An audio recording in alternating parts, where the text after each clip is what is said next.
국제결제은행이 경고를 하고 있다. 이것을 보니까 위기가 올 수도 있다. 이 말이 여러분 사실일까요? 사실입니다. 여러분 이 지표 한번 보시죠.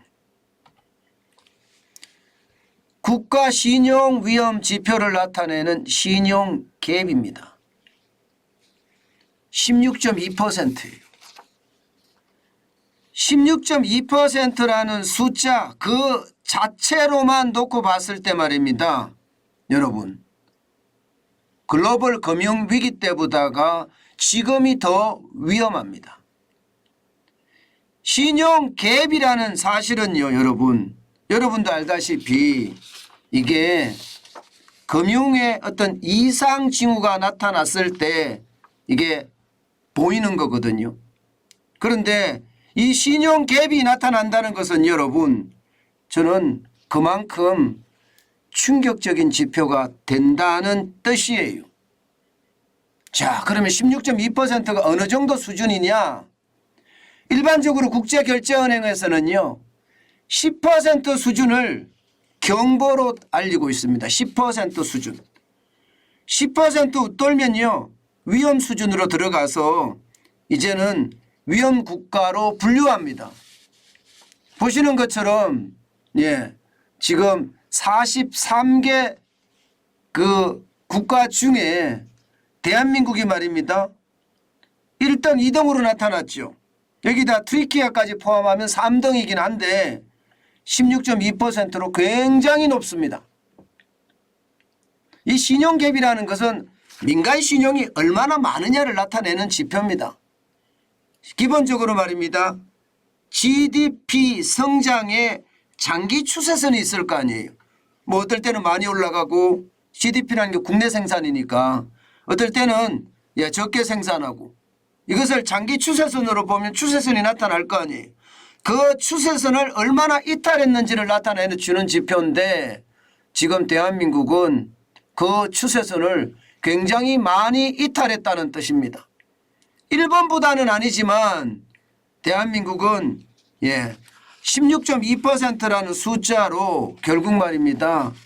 시장 전체의 위험을 저는 충분히 가져다 줄 거라고 생각을 합니다.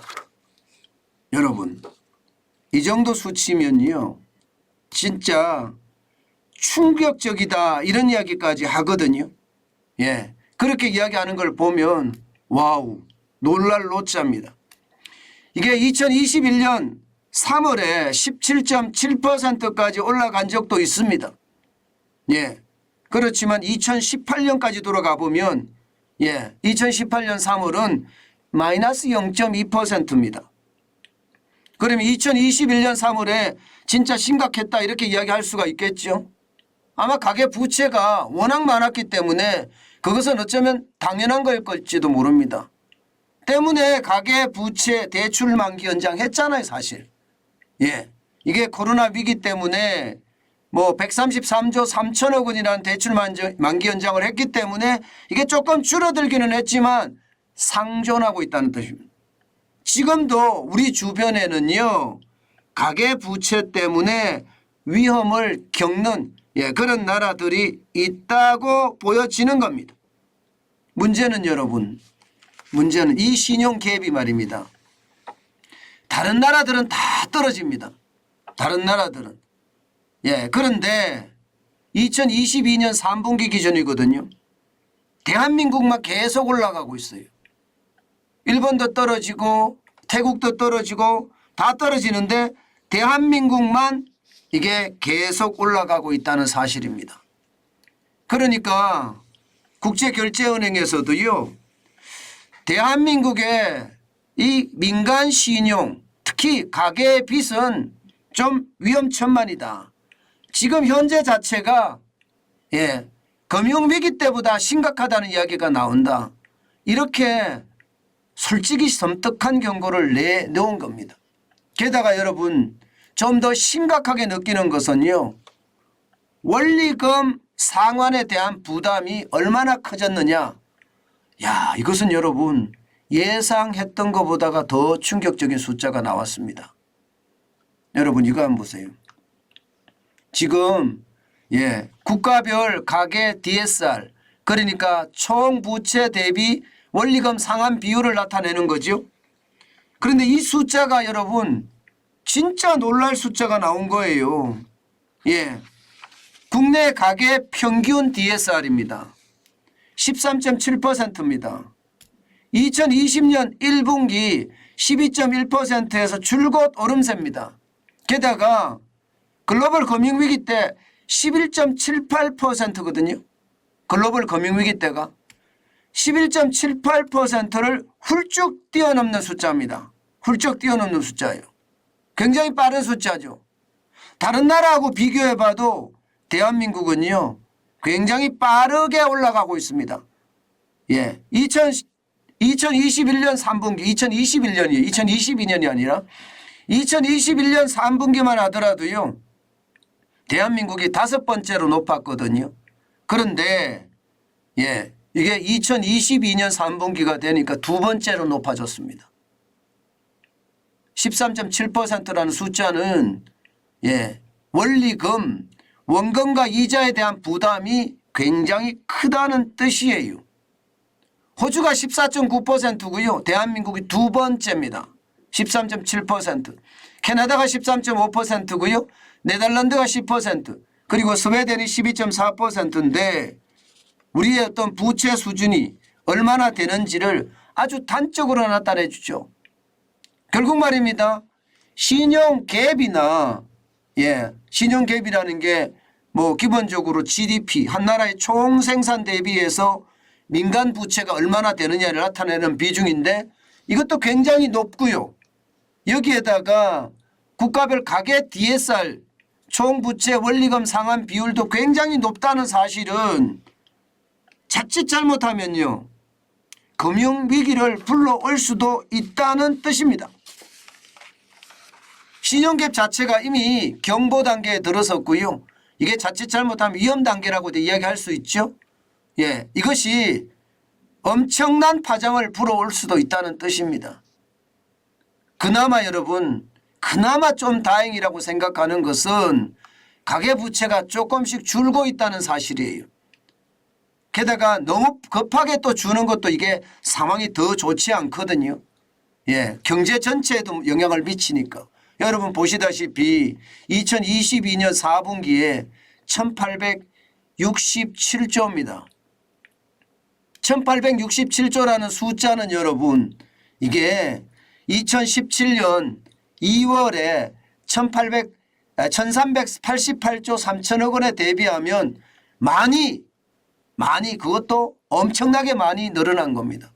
적어도 30% 이상이 늘어난 겁니다.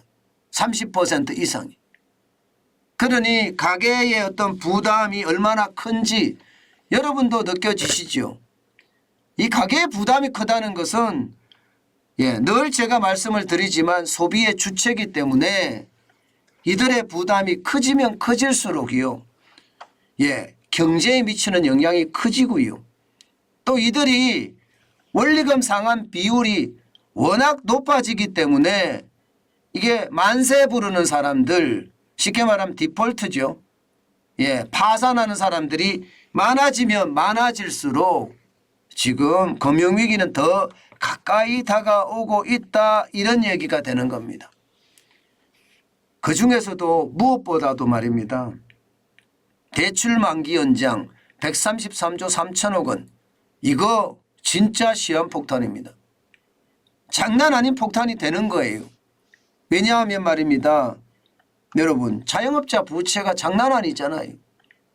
2022년 3분기 기준이면 9월 말 기준이에요. 1000조가 넘어섰습니다.